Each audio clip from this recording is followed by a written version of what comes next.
হরে Krishna. Number মিরাকেলে আপনাকে সুস্বাগতম। আপনার সফলতায় আমার সফলতা। জন্ম তারিখ হলো ভগবানের আশীর্বাদ। সেই আশীর্বাদ আপনাকে কিভাবে দিয়েছে ভগবান সেটা কিন্তু আপনি জানেন না। সেটা জেনে যদি আপনার জীবনকে অগ্রসর করেন তাহলে সাকসেস অবশ্যই আপনার জীবনে আসবে।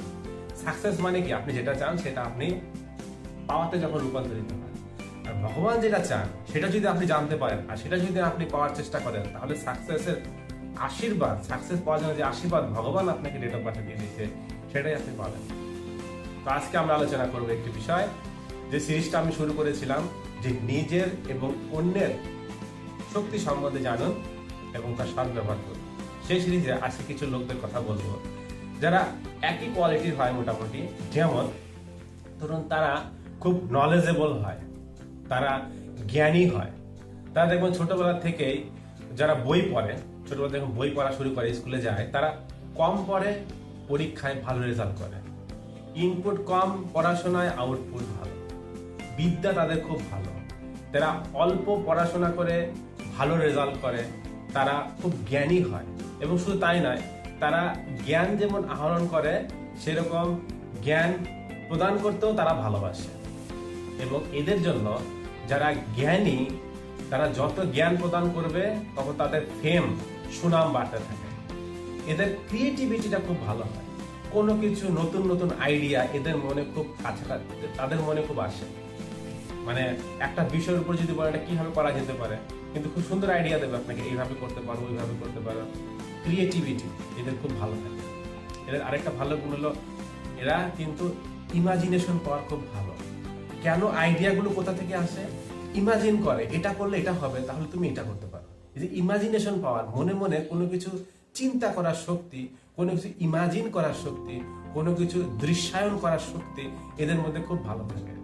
কিন্তু এদের একটা সমস্যা আছে, সেটা সমস্যা হলো এই জ্ঞানী এদের সমস্যা। এরা একটা সময় মনে করে আমি সবকিছু জানি, এবং এই জানার প্রতি যে কনফিডেন্স, সেই কনফিডেন্সের জন্য তারা কাজে কিন্তু ভালো সফল হতে পারে না। কি হয় দেখবেন এদের ভিতরে একটা খুব সুন্দর লাইন আছে, গুড স্টার্টার ব্যাড ফিনিশার। এরা কিন্তু কোনো কাজ খুব সুন্দর করে শুরু করে, মানে এত পরিপাটি করে, এত প্ল্যানিং করে শুরু করে, মনে হবে যে না এ সাকসেস হবে। কিন্তু ধীরে ধীরে ধীরে ধীরে সেই যে তার প্ল্যানিং করা, স্টার্টিং এ যে কত সুন্দর করে প্ল্যানিং করে শুরু করেছিল সেটা কিন্তু আর থাকে না। মানে গুড স্টার্টার ব্যাড ফিনিশার, মানে এরা শুরু করে সুন্দর কিন্তু ফিনিশিং করার সময়, একটা কাজ শেষ করার সময় এটা ভালো করে শেষ করতে পারে না। একটা কথা আছে না, যদি শেষ ভালো তার সব ভালো। এদের সমস্যাগুলো তাদের শেষটা ভালো হয় না, তাই সেখান থেকে ভালো সাকসেস পায় না।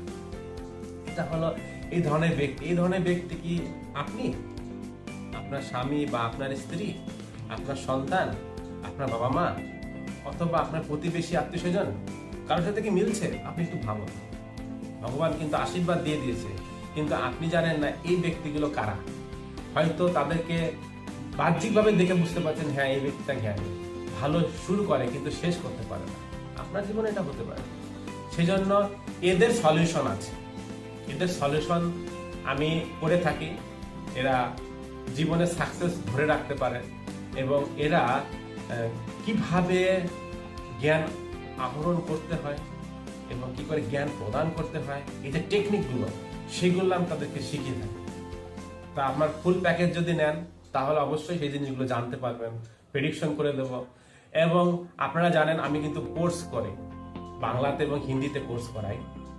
তো এই কোর্সগুলো আপনারা করতে পারেন আমার কাছ থেকে। কোর্স করে আপনিও বলতে পারবেন আমার মতো যে হ্যাঁ আপনার ভিতরে এই গুণটা আছে, আপনার কিন্তু এই দুর্বল পয়েন্টটা আছে। তাহলে আপনার কিন্তু এই জিনিসগুলো যদি করেন তাহলে ভালো হবে। আপনি চিন্তা করেন, একটা ব্যক্তিকে যখন আপনি তার সারা জীবনের রোড ম্যাপ করে দেবেন, সারা জীবন কি করে চললে তার জীবনে সাকসেস আসবে, তাহলে সেই ব্যক্তিটা আপনার প্রতি কতটা কৃতজ্ঞ থাকবে, কতটা কনভিন্স থাকবে, সেই ব্যক্তির প্রতি আপনার ইমেজটা কত ভালো হবে। তাই আপনারা আমার কাছে কোর্স করতে পারেন। তাছাড়া আমার কাছে কোর্স করে যে টিম, সেই টিম এখন খুব সুন্দর কাজ করছে, তাদের কাছ থেকে আপনারা এই সুযোগটা নিতে পারেন। তো নাম্বার মিরাকেলে সময় দেওয়ার জন্য, এই আমার কথাগুলো শোনার জন্য আপনাদের অনেক ধন্যবাদ।